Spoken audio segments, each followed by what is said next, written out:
The impeachment of Agriculture CS Linturi has taken a very interesting twist. Senior Counsel Ahmednassir Abdullahi, through his X account, has shared out a post that gives us a very interesting twist to the whole impeachment. Ahmednassir Abdullahi Senior Counsel, breaking news, 5 million times 11 equals acquittal for Honorable CS Linturi by the Parliamentary Select Committee.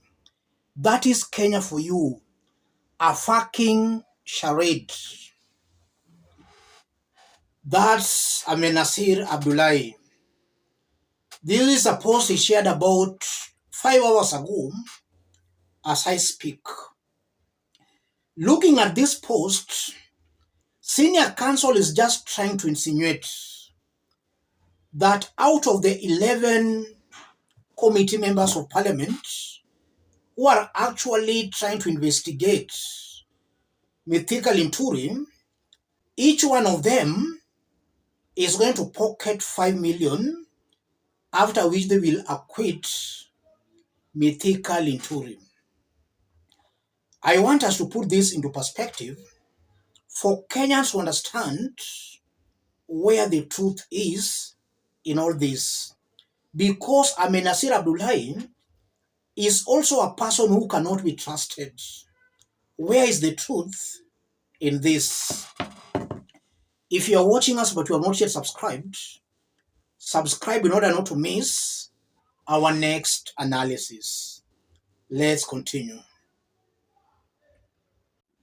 Let's start by looking at the composition of the parliamentary committee that is interrogating Linturi.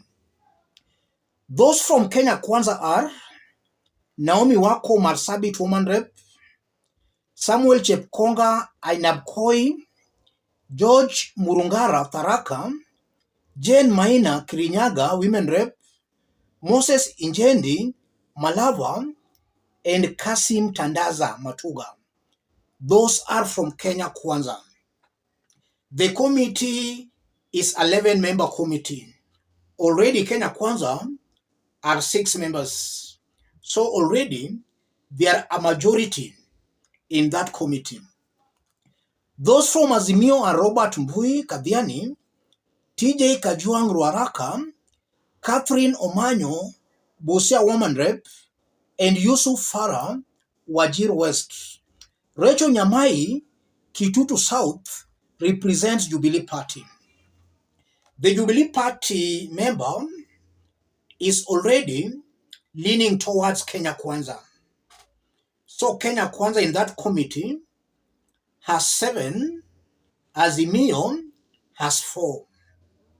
So it's 7 against 4.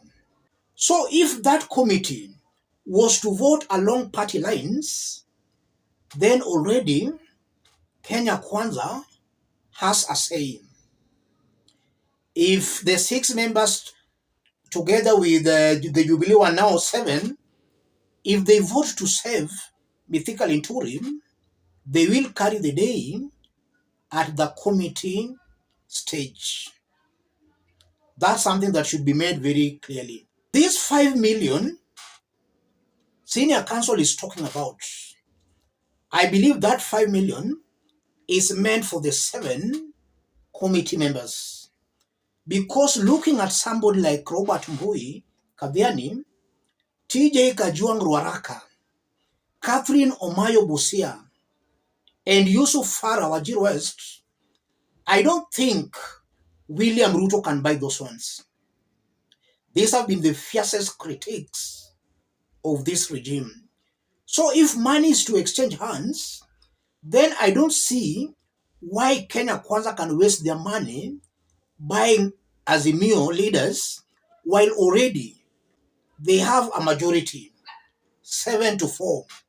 They can easily just compromise their members to save Linturi. This post by Ahmednassir Abdullahi, I strongly believe he means the 7 members of the committee who are leaning towards Kenya Kwanza. Let's dig deep, ladies and gentlemen. Yes, that brings us to the big question: is William Ruto ready to sack Mithika Linturi? I've always maintained Ruto will not sack Mithika Linturi. Even if Parliament was to vote to impeach Mithika Linturi, I doubt whether Ruto will sack him unless something drastic happens, unless he changes his mind. But all indications are William Ruto will protect Mithika Linturi. I'm saying that because if at all William Ruto wanted Mithika Linturi to go, he could have ordered him to go long time ago. He could have not waited for Parliament to send Mithika home. He could have just told Mithika to step aside. The mere fact that Mithika Linturi has not stepped aside and is still the agriculture CS confirms William Ruto is not ready to let him go. And he'll do everything possible to save Mithika Linturi. If the Parliamentary Select Committee agrees to send Mithika Linturi home, Kenya Kwanza can still mobilize their members in Parliament because the recommendations of the Select Committee is going to be tabled in Parliament for a vote. Even if this committee votes to impeach Mithika Linturi, Kenya Kwanza can still mobilize its members in the whole house to save Mithika Linturi. And if that's the case, that reinforces the notion that the fake fertilizers originated from State House. And that's why Mithika has been boasting that he's going nowhere. And he has been making it very clear that Ruto anajua ile kazi anafanya kwa ministry ya agriculture. It reinforces that notion that it all originated from State House, Nairobi. And I've also maintained that this Kenya Kwanza government is a one-man show.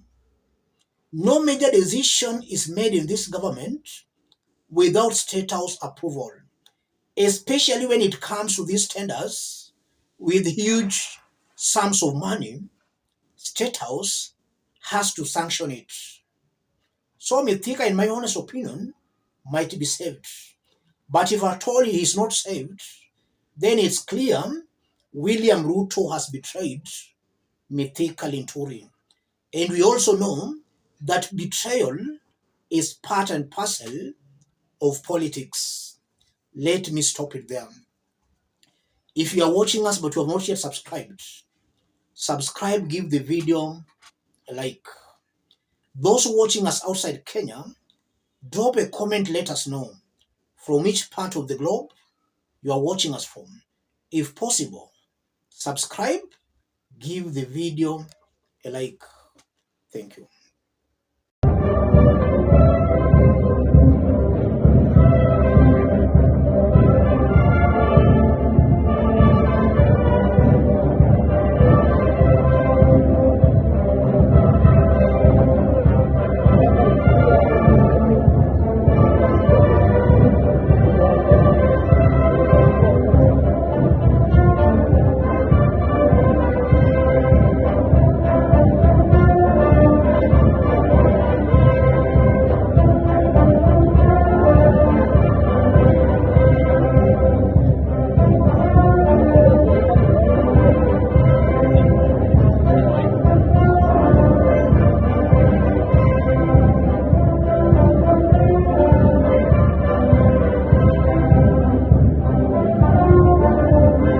Welcome, Your Excellencies. If any of us who are seated, please let's all be upstanding. We're going to start with the Kenyan National Anthem, followed by the AU Anthem.